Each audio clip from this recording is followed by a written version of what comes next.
I remember one year, I think it was Pesach, the Passover. I remember one year that I was so into doing, and there's nothing wrong with doing it right, don't get me wrong. I was so in to try to get the details of the feast that I forgot the purpose. Okay? And I forgot the purpose. And I remember halfway through even the service, we were actually doing the service, and I was upset, right?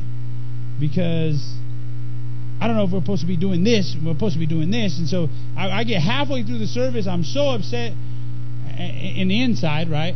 I do good. Some people don't do very good on, your face shows everything, right?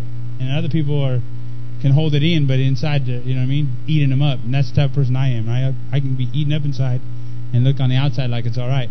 But we were going through the service, and we were doing all these things, and it was supposed to represent Him, and I was angry. I was upset because I don't know if we were supposed to do it this way or that way.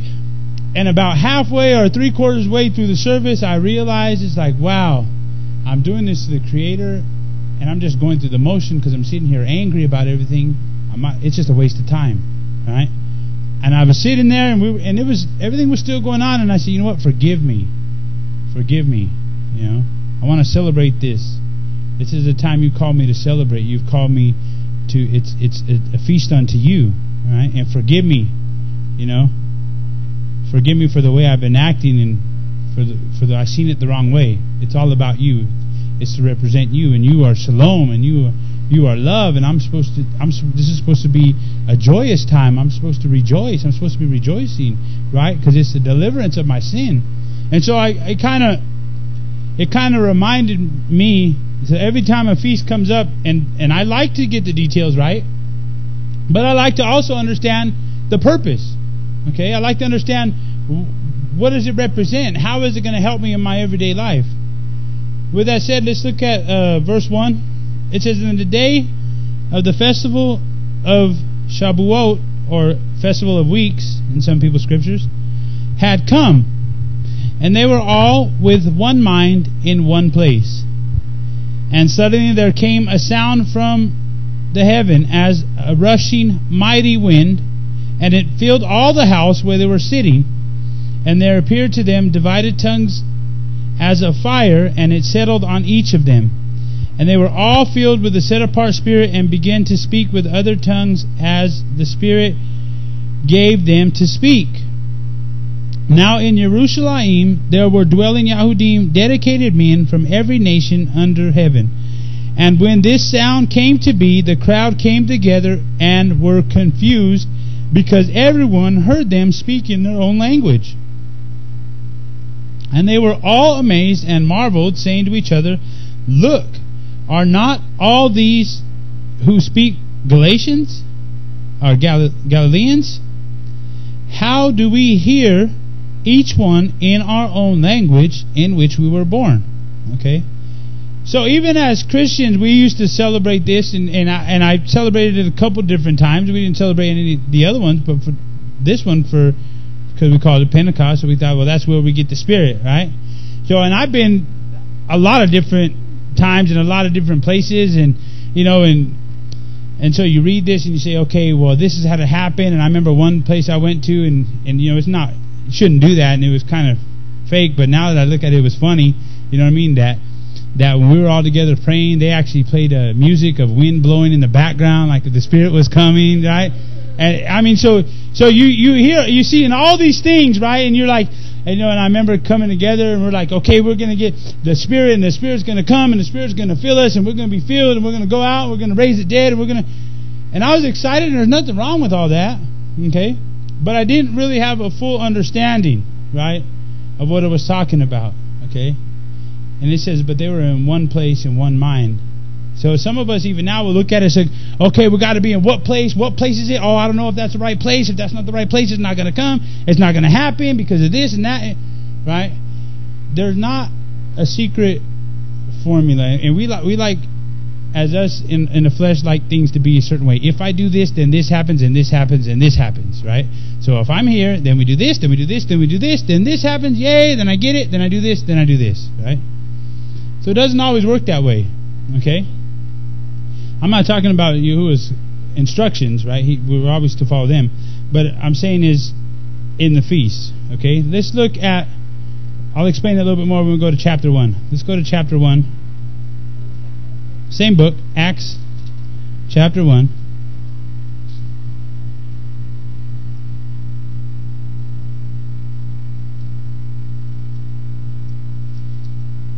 And we never understood it was language, so we would start speaking in tongues the way we thought. And we were like, okay, if we keep praying in tongues for a long time, it's going to come. And the Spirit's going to come upon us. And you know what I mean? But it was kind of funny, you know. At that time, we were trying the best that we can. So the Father was probably amused, but at the same time, he was like, well, at least they're doing something. At least they're trying to the best of their ability, even though it's immature, right? Just like if my son or daughter tries to do something, they don't do it right, I might laugh at them, but I'm like, well, they're trying to get it, right? I was in the restaurant the other day, and I gave my son a napkin. I'll give you a quick example. And I gave him a napkin. Well, he sees a napkin, he wipes his face, and you know he watches me go to the bathroom sometimes, so he thinks wipe his booty. So we're in a restaurant, you know, he gets a napkin, he wipes his face, stands up, and goes like this, right across his back. You know what I mean? It was funny, but you know, he thought, you know, so I imagine the way I laughed at that, the Father would, yeah, the same thing with the Father with us. It's like, they're trying, they're going to get it, they'll figure it out. So let's look at Acts chapter 1, verse 1. It says, in the first account I made, O Theophilus, of all that Yahushua began both to do and teach, until the day he was taken up, after giving instructions through the set-apart Spirit to the missionaries who he had chosen, to whom he had also presented himself alive after his suffering by many infallible proofs, being seen by them 40 days, speaking concerning the reign of Elohim. And meeting with them, he commanded them not to leave Yerushalayim, but to wait for the promise of the Father, which you have heard from me. Because Yahuchanan truly immersed in water, but you shall be immersed in the set-apart Spirit not many days from now. So when they had come together, they asked him, saying, Master, would you at this time restore the rain to Israel?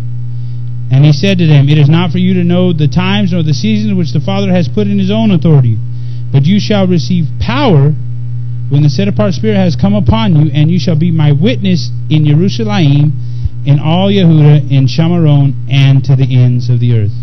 Okay, so we're going to stop there. Okay, now if we look at it, okay, so we're commanded to keep this feast, okay? In other scriptures, it talks about it's important for us to keep the feast. But in verse 4, he tells them something. He says, I want you to stay and do not leave Yerushalayim and wait for the promise of the Father. So does that mean we all got to hop on the plane and get over to Yerushalayim before this feast, or else we're not going to receive the promise of the Father? I don't think so. Okay, Yerushalayim, for a couple of things, that it means a teaching of shalom or a place of shalom. Okay, that's very important. Be in a place of shalom. Okay, be in a teachable place. Okay. And if we're in that place, then we're going to be able to receive the Ruach. Okay? Now, what do we receive the Ruach for? In my immaturity, before I thought, well, I received the Ruach because I need to go raise the dead. I need to go, and there's nothing wrong with that happening. Right? But I never looked at it on a practical level. It says you receive the Ruach to become a witness. A witness of what? A witness of how I'm supposed to respond when somebody talks down to me, when somebody cusses me out, when somebody rips me off, when somebody burns me. Okay, that's a witness. Okay, when let's say a family member burns me, and then they come the next week and they say, I want you to come and marry me. I want you to come and pray for, or somebody that comes in the congregations here, and then they leave and they talk bad about us, and then they call and they ask for a favor. Hey, I need help. Can you come and help me? Right? My witness is what? How I respond to that situation. Am I going to say, you know what? Screw you. You don't want to come here? You want to talk bad about me? Forget you. Don't call me. Call somebody else. Right? That doesn't mean I let people use me. Right? I use discernment and the Ruach, but if he's telling me, even though my flesh is saying, you know what? They don't deserve my help. But my spirit is saying, the Ruach is telling me, you know what? You need to go and help them. And I become a witness. Okay? So the Spirit is to come upon us so we become a witness. Okay? Not just in what we say, but also in what we do. Okay, and I had that kind of backwards before because I thought the Spirit was coming upon me to give me power, and it is power, but it's a different kind of power. Right? That's real powerful to be able to control your temper. Right? That's powerful to be able to forgive somebody. That's power, right? And I thought power was bam, making a leg grow back out, and that's power in a different way, right? But I feel a better witness for me is people seeing the way I live my life and the way and the things that I do. Okay, so the Spirit was to come upon them, okay, so they can be a witness. The Spirit, and we know all the things that the Spirit talks about, okay, that it speaks to us and it teaches us the things. It teaches us what to do and what to say and what not to do and what not to say, okay? So it's important for us to understand that. But in order for us to receive the Spirit, we have to be in a place of shalom. We have to be we have to be able to receive the teaching of shalom, okay? It's not about being in a specific physical area. It's not about being in a specific place, okay, or with a certain amount of believers, or say, well, we're coming together in one and you're not here, so you're getting screwed and you're not getting the Ruach, right? It's not about that, okay? It's talking about us individually, we coming together, okay, and we being one, right, wanting the same thing. What? To become a witness, okay? To become a witness to Him, right? A witness how? In many different ways. A witness is He might give us the strength to He'd say, oh, I want you to be my witness, and we think, okay, witness is you're gonna make me go into the hospital and start healing everybody in there, and then He can do that.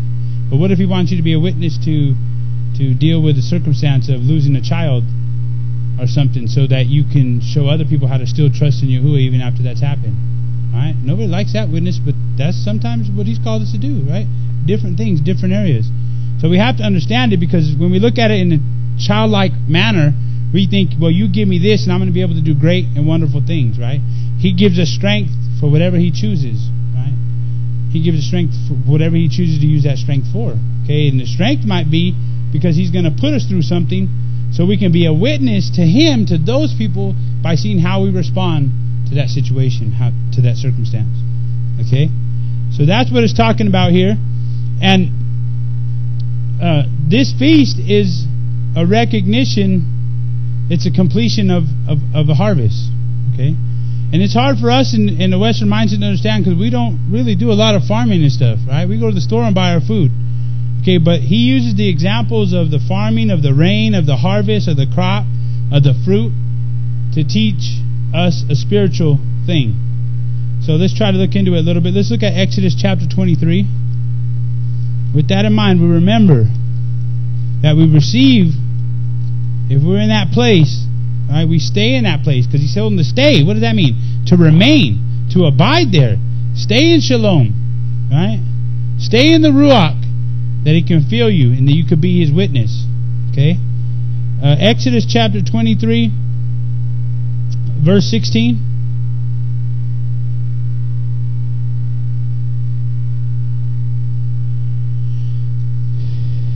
It says, and the festival of the harvest, or Shabuoth, of the Feast of Weeks, okay, the first fruit of your labors which you have sown in the field, and in the festival of the ingathering at the outgoing of the year. Okay, so there's like two harvests, and you can go deep with that. The former and latter rain, and you can go way deep. Okay, let's look at Deuteronomy chapter 16. I'm going to explain a little bit. I'm not going to go real deep into detail, because there's a lot here. I'm not going to go super deep. I'm just going to skim right across the top just to get an understanding. Okay. Deuteronomy chapter 16, verse 10.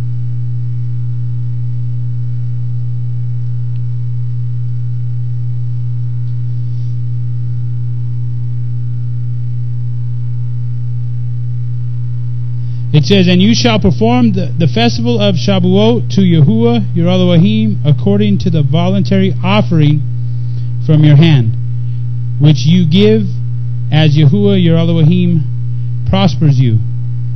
And you shall rejoice before Yahuwah your Elohim. Okay, now why would he tell you to rejoice?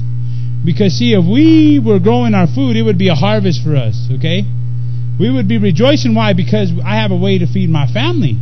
I have a means of supporting myself, right? Because I have my vegetables, and I can go, and Vicky probably knows she grows, so she, it probably can be a little bit more for her to understand, because she grows and she knows she has to wait and be patient.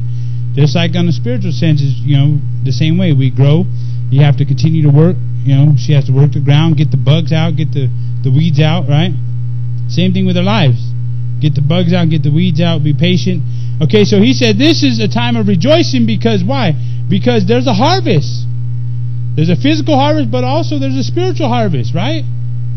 If we think about it, maybe there's people we've been ministering to, right? Now there's a harvest of them. They're coming in, right? A harvest it means a couple things. It can mean a gathering of men or women into the kingdom. It could also mean a multitude of people being taught how to obtain salvation. Okay? So people being taught how to obtain, showing the people how to get on the right path. Okay? That's a harvest, right? Because you're leading them into the place where they need to go. So we should be rejoicing, not only for the things that he's done for us physically, but also the spiritual growth that we have. Okay? And also the harvest, or the people that he's put in our lives that we're getting to share the excellent news with, to share the things, to share deliverance, to share whatever it is that he's put on our heart to share. Okay? So we're supposed to rejoice. We're supposed to give thanks. It says, you and your son and your daughter and your male servant and your female servant and the Levite who is within your gates and the stranger and the fatherless and the widow who are in your midst at the place where Yahuwah your Elohim chooses to make his name dwell. Okay? Verse 12. And you shall remember that you were a slave in Mitzrayim, and you shall guard to do these laws. Okay? Now it's important. Now see, sometimes when we look at it with our physical eye, we say, okay, well, it's got to be in a place where Yahuwah puts his name. And some people will say, well, we're going to gather over here. Well, who said Yahuwah put his name over there? Right? Yahuwah didn't tell me. Who do you think you are? You think you're the greatest because you're having it over there? Right? It's not about that. Okay? It's about understanding that there was a harvest. The understanding that he's brought us to a place. Okay? And then he reminds us of Mitzrayim. Okay? What does Pesach do? What does the Passover do for us? It reminds us that Yahushua is deliverance, right, from our sins. He delivers us. He saves us, which means we no longer have to be in bondage. We don't have to do the same things we used to do. Right? And if we can get a spiritual understanding of these feasts, it'll help us, right? And it starts over next year. And it starts over next year. And it's a cycle. It's a small cycle yearly, but also it's a big cycle. Okay? How many people know? I've been in a men's home, in and out of men's homes, and I'm sure everybody here knows people, right? You know people that start to do all right, and they do well for 4 or 5 months, maybe a year, maybe 2 years, and then all of a sudden something happens, little by little. Next thing you know, they're drinking again. Next thing you know, this is happening. Next thing you know, like, what happened? Then they fall off, and then they get bad, and then they get themselves together again, and they're doing good for so long, and then all of a sudden something else happens, and right? And goes back and forth. It's a cycle. The negative cycle, okay? It's the enemy's cycle. Just as he has a cycle, Yahuwah has a cycle, okay? If I'm reminded every year, okay? If I'm reminded every year that I don't have to live in sin, that I don't have to be in bondage, that I don't have to do the things that everybody else does, that I don't have to like the things that everybody else likes, okay? He reminds me of that. And then I keep the unleavened bread, right? Which I take the leaven, the yeast and the leaven out of my house. Well, what does that mean? That means I remove everything in my house, right, that's an idol or anything in any way that will take me away from the path that Yahuwah has placed before me. Okay? Now, if I remember that, boom, I remember. Okay? I'm grateful, right? Sometimes we get ungrateful. We just, well, whatever. Sometimes I get in that little funk where I'm started like, man, I'm tired of doing this, and I'm tired, man, I'm just tired. I'm tired of, I'm tired of doing the ministry. I'm tired of, just having to do everything every week. I'm tired of having to deal with issues. I'm tired of this and I'm tired of that. And, I started crying and I started, feeling sorry for myself. And then then He reminds me, right, of what He delivered me from. He reminds me of how horrible I felt when I would wake up in the morning, and if I didn't have no drugs or I didn't have nothing next to me, I felt like my day was ruined. He reminded me that I didn't have to drink, and He reminded me, and then all that goes away because He reminds me. So there's a pattern and there's a cycle, okay, and it's important to understand.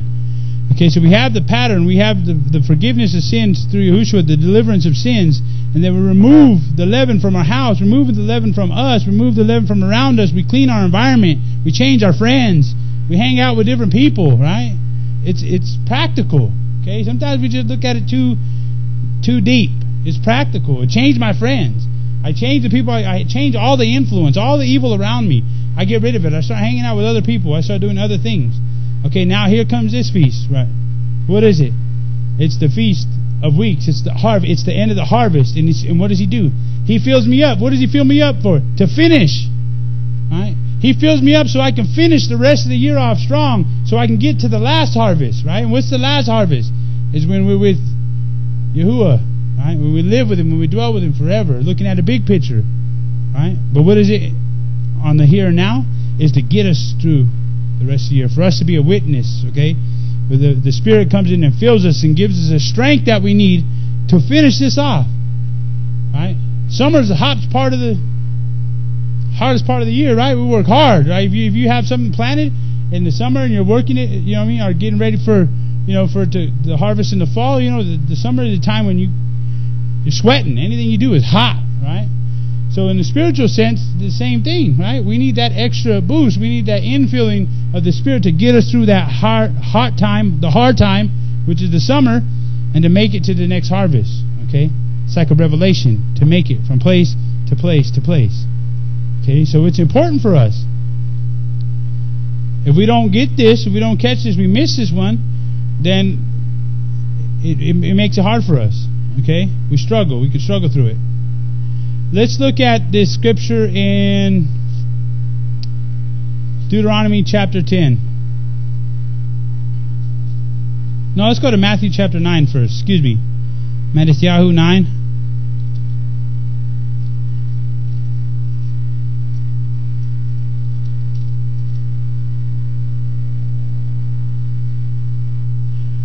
So this is they give us the extra boost that we need to get through the rest of this, to get to the next harvest. Right? So looking at it in the big picture, every year reminds us, it gives us the boost to keep going, to shoot for eternity. It gives us the strength to keep doing the right thing, to be a witness. Okay. It says Matthew chapter 9 verse 35. And Yahushua went about all the cities and all the villages, teaching in their congregations and proclaiming the excellent news of the reign, and healing every disease and every bodily weakness among the people. And having seen the crowds, He was moved with compassion for them, because they were weary and scattered as sheep having no shepherd. And He said to His taught ones, the harvest is truly great, but the workers are few. And what would we say the harvest was? People needing to obtain salvation. There's a lot of people that need to be shown the path, but it says the workers are few. Pray then that the Master of the harvest would send workers to His harvest. Okay. So we see that a lot of people need to see the way. Okay, these feasts are for us. They're to encourage us. They're to build us up. It's to remind us. Okay, unleavened bread. Every year that it comes up, it reminds us, what kind of sin am I practicing? Is there anything in my life?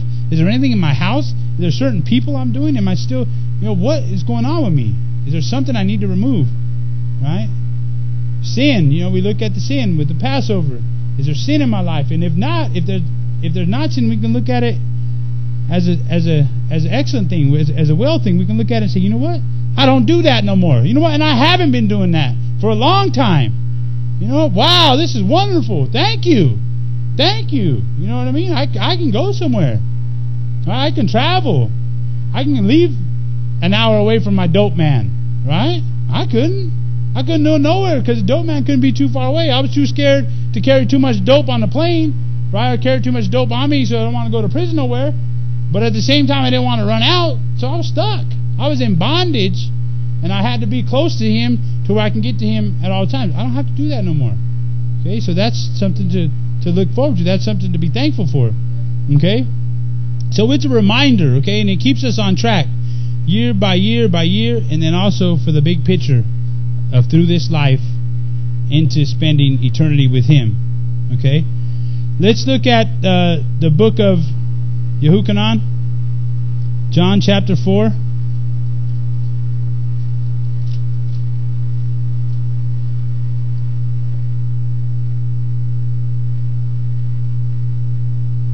I'm going to mess you up again. Let's go to Deuteronomy chapter 11. Yeah, we're going there. Deuteronomy chapter 11.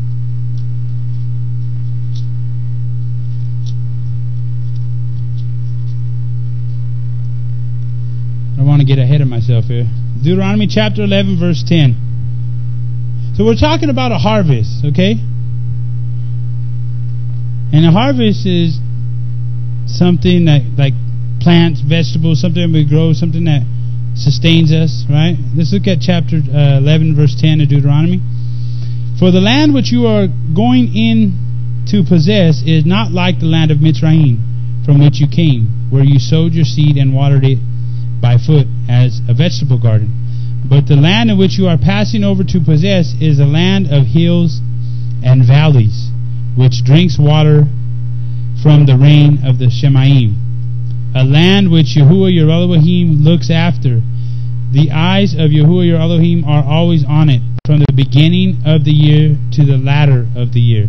So there it is, kind of talking about the two different harvests, the first harvest and the second harvest, the former rain and latter rain. It says, and it shall be that if you diligently obey my commands, which I command you today, to love Yahuwah your Elohim, to serve Him with all your heart and with all your being, then I shall give you the rain for the land in its season, the early rain and the latter rain, and you shall gather your grain and your new wine and your oil. Okay? So rain is very important. Okay? Let's just look at it on a physical level. Okay? What if there's no rain? There's no crop. And there's no crop, then what happens? There's no food. And there's no food, then we die. Okay? Pretty simple, right? But we don't think about that because we drive down the street and buy our food. Okay, now if we had to grow our food, and that's the only way we got our food, believe me, it'd be a whole different mindset. We'd probably be out there jumping up and down, dancing the first side of rain every time it rained when we planted our crop. We'd be worshiping Yahuwah and giving thanks. Thank you, right, for the provision of rain. Because without the rain, there is no food. Without the food, we're dead. We die. Okay? Let's look at Joel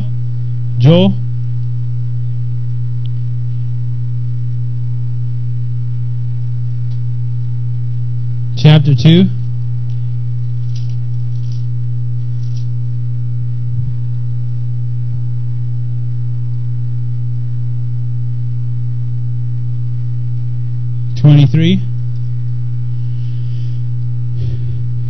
Joel 2:23.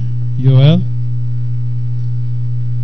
It says, and you children of Sion, be glad and rejoice in Yahuwah your Elohim, for He shall give you the teacher of righteousness, and shall cause rain to come down for you, the former rain and the latter rain as before.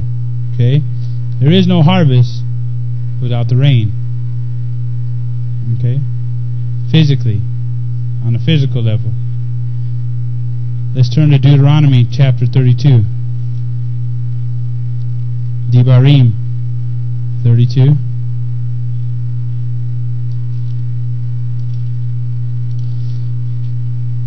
So without physical rain, there is no crop and there's no harvest. He says if we're doing what we're supposed to do, He'll bring the rain. Okay?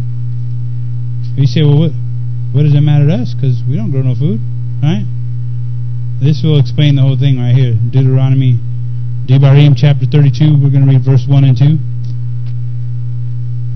And this was Moshe speaking.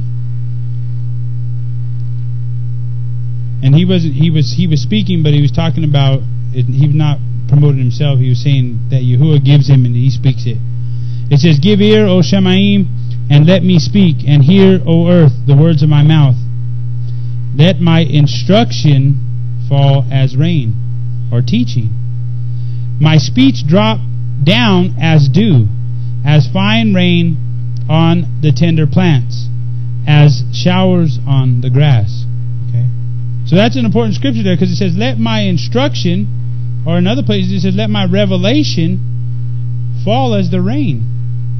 Okay, let's look at Yehuchanan chapter 4 now, and we'll put it all together.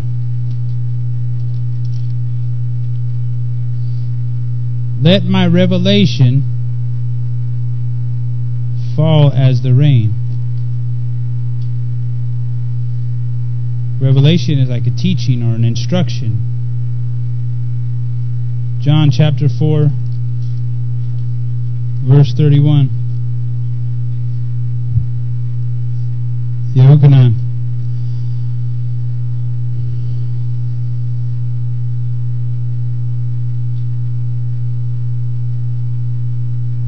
It says, "But in the meantime, his taught ones were asking him, saying, 'Rabbi, eat.' And he said to them, 'I have food to eat of which you do not know.' Then the taught ones said to each other, 'Did anyone bring food for him? Bring him food to eat?' So I said, 'Where'd you go? Fast food? What are you talking about here?' Yahushua said to them, 'My food is to do the desire of him who sent me, and to accomplish his work. Do you not say, there are still 4 months, and the harvest comes? See, I say to you, lift up your eyes and see the fields, for they are white for harvest already. He who is reaping receives a reward, and gathers fruit for everlasting life, so that both he who is sowing and he who is reaping rejoice together. For this is the word, for in this the word is true. One sows and another reaps. And I sent you to reap that for which you have not labored. Others have labored, and you have entered into their labors." Okay? Now that's saying a lot, because we just turned the corner here on this. Okay? It says the rain comes in its revelation, or the teaching. Okay? Now we're talking spiritual. Okay? We're not talking about the ground no more. Okay? If you allow him to speak to you, he's raining on you. And what happened when rain hits the ground where you sowed a seed? Something grows. So if you allow the Creator to speak to you, and you obey him, he's raining on you. When he rains on you, you begin to grow. Okay? And when you begin to grow, you produce fruit. Okay? Which in the physical, it sustains us. But if I produce spiritual fruit, it's going to give me the strength that I need to get through whatever I have to get through. That's what Yeshua was saying here. He says, you know what? I got my food is the desire of him who sent me. That's why it is so important for us to understand what your calling is, what your gift is. Because when you're in your calling and when you're in your gift, okay, you're not going to have the desire to do what the world does. Right? And he's going to continuously feed you. He's going to sustain you. Right? He wasn't distracted. Right? That's what we got to teach our children. That's what we got to teach other people. That's what we teach. I run into people all the time who get out of rehab from a reservation, or different people I know, and they're getting out of rehab, they're getting out of prison, and the first thing I tell them, I say, what are you going to do? What do you like to do? They're like, well, I don't know. Well, what are your plans? Well, I'm going to stay clean. How are you going to stay clean? Right? There's no plan. Okay? What do you like to do? What has he called you to do? Right? And I hear people, and they're sincere, because they get out and they say, you know what? I don't want to do this no more. And I know how that is, because I used to do the same thing. I used to be smoking the pipe saying, I'm tired of this. I hate smoking this stuff. But I couldn't stop. Right? But I didn't have no plan. And every time I got out of jail, I said the same thing I hear other people say. I'm not going to do it no more. I don't want to. I don't like it. And they're sincere in saying that, but they don't have a plan. They don't know what else to do. So what I do is I ask them, what do you like to do that's not bad? Right? What do you like to do that's not bad, that it's okay and it's acceptable by the Creator? that it's acceptable to Him. What do you like to do? It's not just for people who are in and out of jail. There's people that maybe they don't know who they are yet and haven't found themselves. Okay, what do you like to do? That's okay according to His commands, right? That's good for you. That you like, okay? Because that will sustain you. Okay, when you're operating in your gift could be a multitude of things. I tell children all, gift could be you won't believe it, gift could be fixing cars, right? The guy that came and fixed my car, he fixed a ministry van, right? That's a gift. He can serve Yahuwah in that gift. There was people that had gifts. It talks about that built the temple, right? They had certain gift to do certain thing in the temple. It doesn't always have to be preaching in front of people, right? Your gift could be a multitude of things. It could be cleaning. It could be, right? Mark has a gift. Mark keeps his place up. Right? Mark has things does around here. Nobody asked him to do some things, and he doesn't say, "Well, I do more than anybody else. Why don't he do as much as me? Or why don't nobody else do as much as me?" That's his gift, right? That's what he's called to do. That's his gift. That doesn't mean we say, "Oh, that's Mark's gift. Let him do it by himself," right? But when he's in his gift, right? When Mark can't do nothing today, he's like, he comes and say when he's not driving or something, I can tell about it. It's like, "Oh, well, I don't drive today," and he's like kind of like, "Man, what am I supposed to do?" Like, he's like, life's kind of messed up for him. He wants to do something. Okay, so he's in his gift. Okay, when he's in his gift and when you're operating in your gift, then it's able to sustain you. Okay, that's what Yahushua was saying. Is I'm moving in my gift. I'm doing what I'm supposed to be doing. Let's look at 1 Corinthians chapter 12.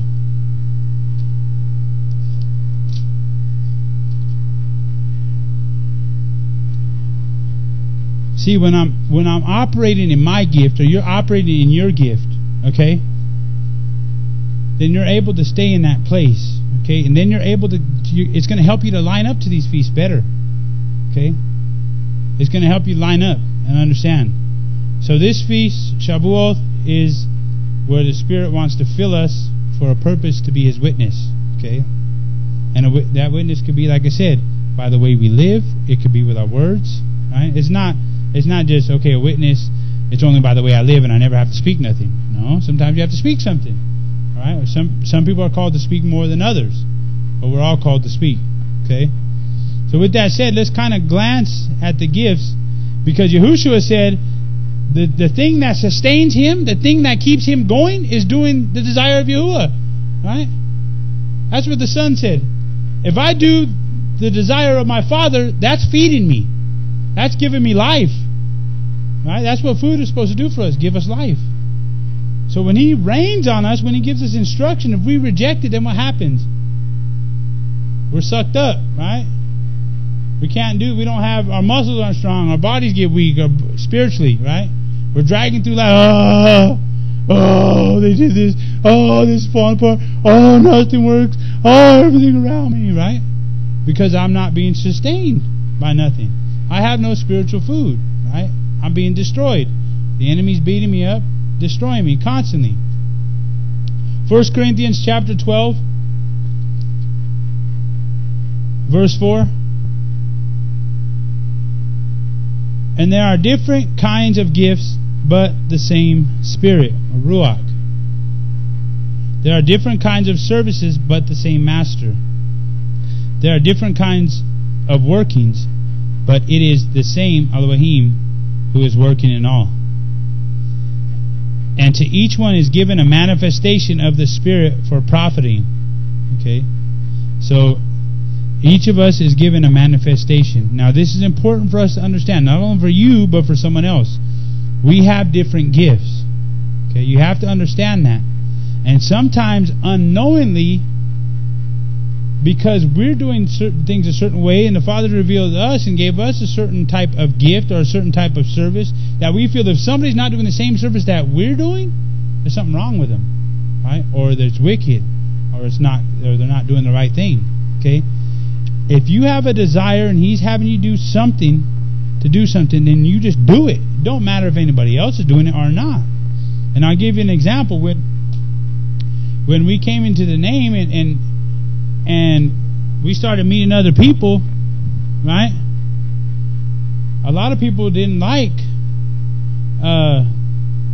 the service that we had here like this, right? And I began to hear things, and I heard a lot of things, and I began to question. It's like, well, I wonder if I should be doing it, right? A man's not supposed to lead nobody, right? And I heard it from a lot of different people, and even people that came here, and I even heard people when we were up here one time gossiping in the back about, oh, it's not right, and that's not, it's too Christian-y for me, it's too this, and I began to listen to these things, and I began to seriously contemplate not doing this anymore, because I was thinking, well, maybe I am, maybe you don't realize, maybe I'm just puffed up, maybe I just, am I sinful? Am I trying to take your place? Am I trying to lead people wrong? Right? And I really struggled with it. And I'm looking around and I'm saying, well, maybe I'm not supposed to be doing it because nobody else is doing it. I don't see that many people doing it like this, so maybe I'm wrong, right? But then he started showing me the people that come here, the certain people that come here, and even if they struggle, even if they don't get it, they're coming here and they're trying to learn. And so with me, I'm like, well, if I stop, what's going to happen to them? All right? What do I do? Do I stop and just throw them out and say, I'm supposed to do it your own self? Right? And I never asked to be a leader anyways, but I'm saying, like, what do I do? Just stop helping these people that want to learn something, and just because nobody else is doing it? But I come to realize that that's what he called me to do. Okay? So don't think it weird if he's having you do something, as long as it lines up to his word, because he'll never have us sin in order to do anything, right? He don't say, well, I'm going to have you sin and go get drunk in the club so you can tell other people, right? I know someone that said that to me.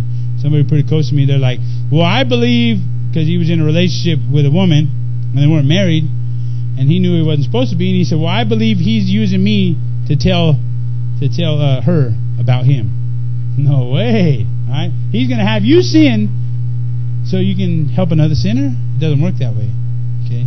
So I had to look at the situation, and I realized, you know what? This is what he's called me to do, okay?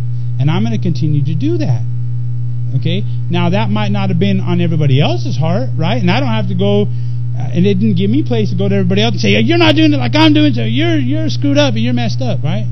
We got to remember that each of us have our own different services, different gifts, different workings, okay?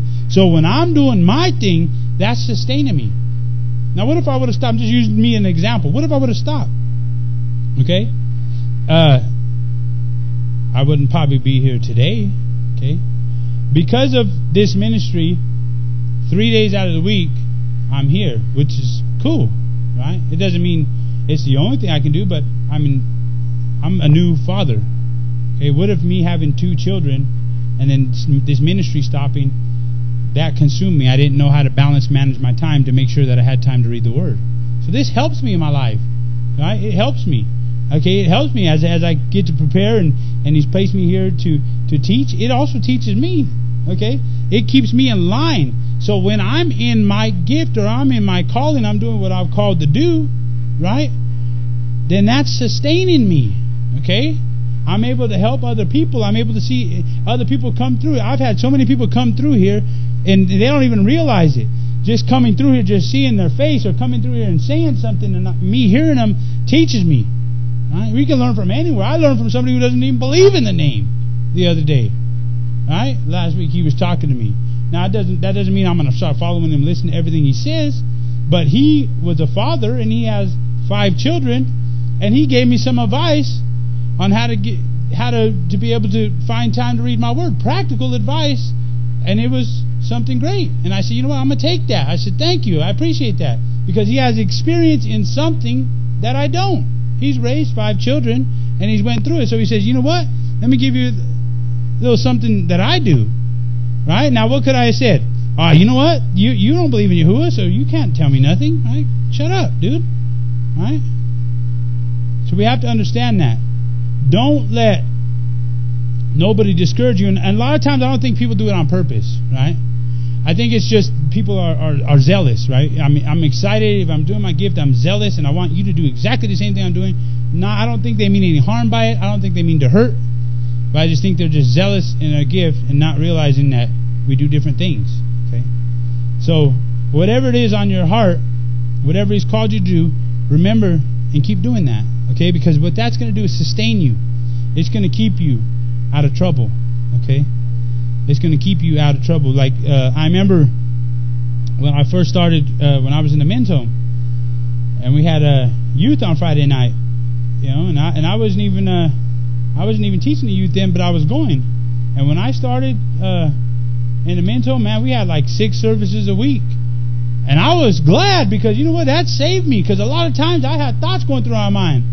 Friday nights, I've been thinking, man, I'll be up in the casino right now, man. And I start thinking about all these things, right, that I want to do, and then all of a sudden I remember, I got service tonight. So it kept me away from letting my mind wander in doing them things. So it's important for us to understand that. Okay? Let's look at Proverbs chapter 16. So we're talking about remaining and abiding. In order for us to receive what the Father has in each of our appointed times, not just this one, but each of our appointed times, it's important for us to be in the right position or the place. Not physical place, spiritual place.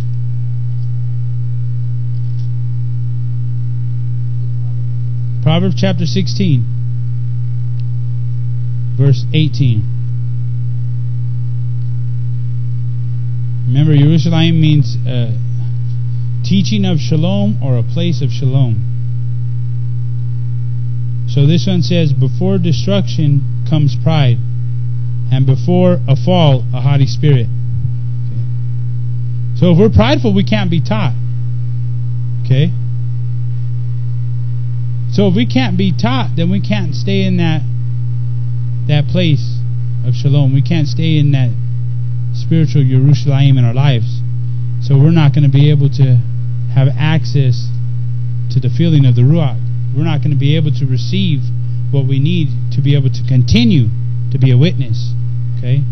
It's important for us to understand that, because a lot of us don't mind Yahuwah teaching us, but we don't like being taught by one another. Right? We don't like nobody. Don't tell me nothing.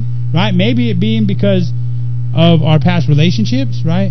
If it's a man that's been in relationships with women, and the women have all done him wrong, and you know what I mean, there's no way that he can even respect a woman. Right? I remember that. I was in some bad relationships. You know what? I'll never respect. I'll never give her too much respect. I'm just only giving her this much. I'm gonna hold her down. Right? And I kept praying. I was, Yahuwah, where's my wife? Where's my wife? Where's my wife? Where's my wife? Where's she at? Where's she at? Yeah, you ain't ready for her yet. I said, yes, I am. Yes, I am. And then he showed me. He goes, you have resentment because of your past relationship. There's still an issue, and you're going to bring baggage if you don't clear that up. You have to trust your wife, right? In the same way. And when I learned that, I was okay. What about with a woman? A woman's in a bad relationship with a man. You know, I'm never letting a man tell me what to do ever again. He's never going to be the boss of me. He's never going to run me. He's never going to control me. He's never going to tell me nothing. Then you bring that baggage in. You get married, right? And now you're not submissive to your husband like the word says, and nothing works, and you wonder why. It's because of that. And so we have to understand that we have to be able to be taught, okay, in pride. Or haughty is like, well, you can't teach me because I know more than you, or you can't teach me because of this or that, right? That's what a haughty spirit is like. I've lifted myself up, right? Well, I'm here and I've been teaching, so you ain't nobody, so you can't tell me nothing, right? I had a guy come in here, and he was only here 2 times, and he taught me more about the Shabbat in the 2 times he was here than I had, you know what I mean, learned the whole time reading before that. And he did it rudely. Right? And at first I wanted to get mad. I'm like, man, who does this guy think he is? Because he came straight and said, what do you think you're doing? And I'm like, what? He's like, what do you think you're doing? Because I was getting on my phone, and I go, I'm getting pizza. There's not enough food here for everybody. He goes, you're breaking Shabbat. I'm like, what? He said, you can't buy nothing.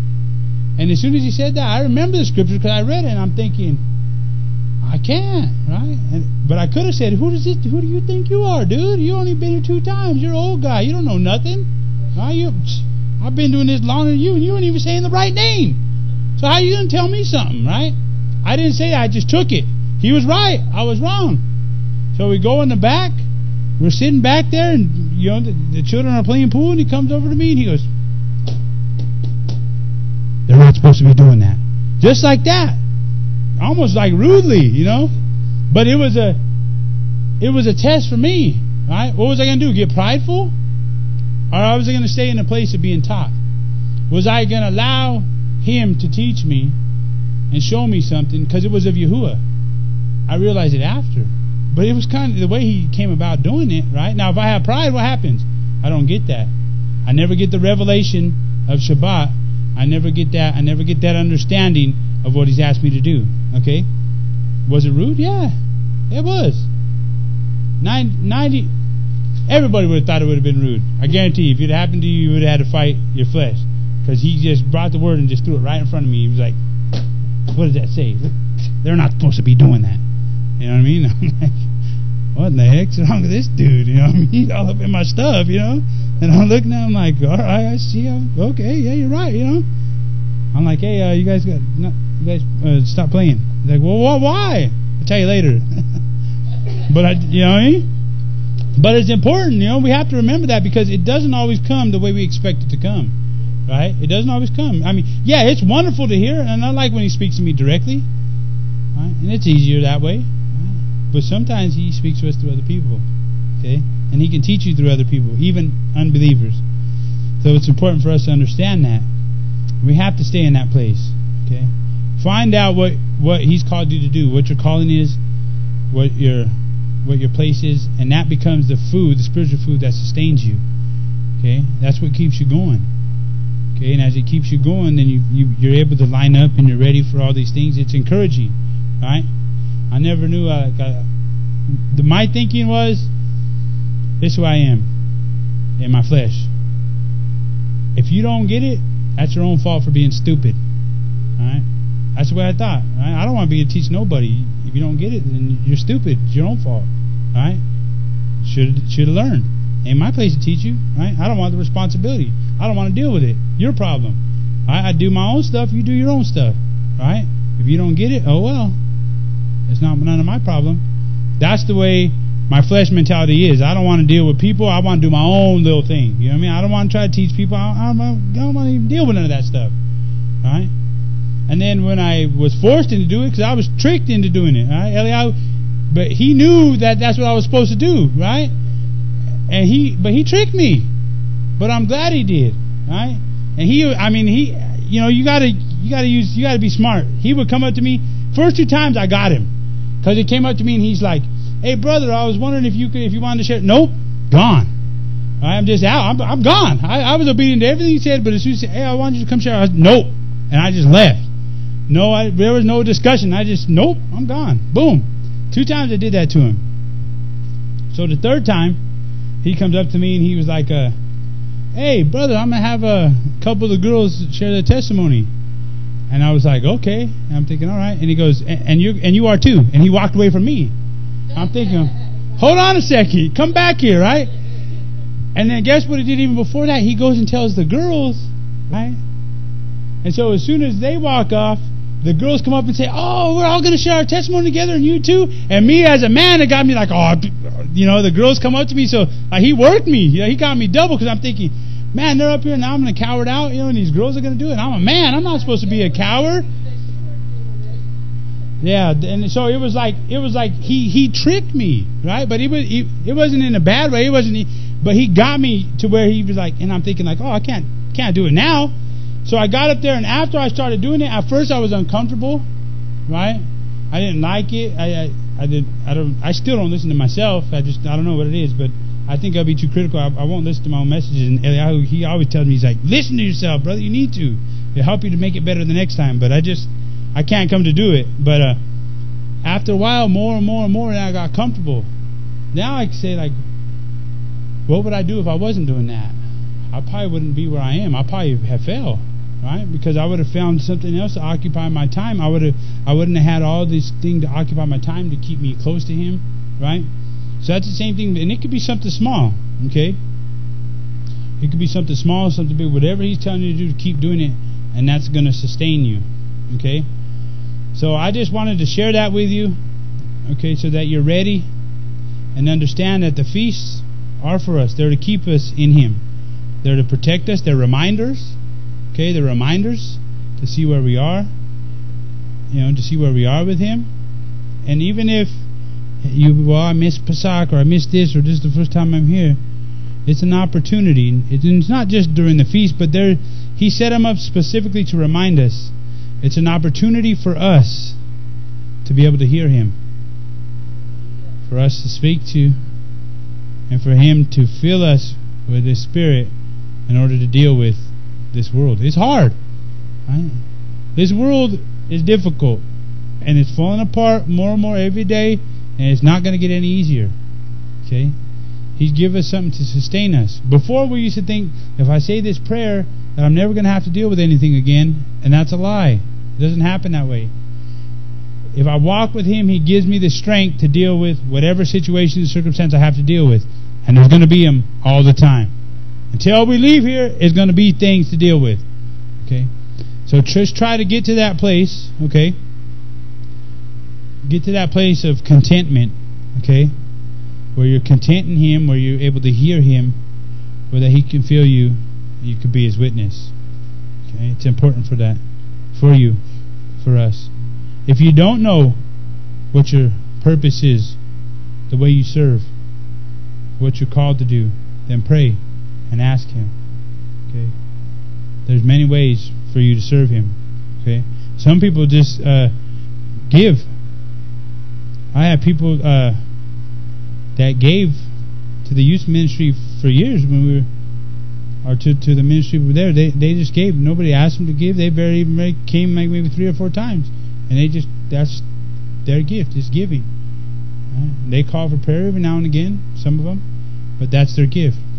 They've been given a lot, and that's their ministry. Now in that, sometimes it brings them, right? Because they want to see, or we get to share things with them, or whatever it is, but there's different gifts. So just find out where your gift is, because that's going to give you the spiritual strength that you need to continue to go on. Just prepare yourself, ask Him, put me in that place where I could be taught, put me in that place of shalom, that I could receive the Ruach, that I could receive the portion that He has for you, for me, for whatever He's called us to do through this next season until we come to the next harvest. So Yahuwah, we come to you, we thank you for your feast as they are reminders. We thank you that we have different ministries, different callings, different services, and we ask those that don't know what they've been called to do, those that don't know their calling and purpose in life, what you've created them for, that you would send people to them, or that you would speak to them and show them what their calling is, what they've been called to do. And as they begin to walk in that will be their food to sustain them. Just like Yahushua said, He was sustained because He was doing the desire, He was doing the service and the ministry and the calling that He was called and created to do. And He was able to walk through this life and perform the task and the job that was given to Him. So we ask that you help us to find our calling, our purpose, and that in that we would find shalom, and we'd be able to receive all those things you have, that we could be a witness, not only in word, but also in life and in action, and the things that we do, and the way we respond to harsh situations and circumstances. We thank you and we honor you in Yahushua Mashiach's name. Hallelujah. Amen. Yahuwah be with you. We love you. Shalom.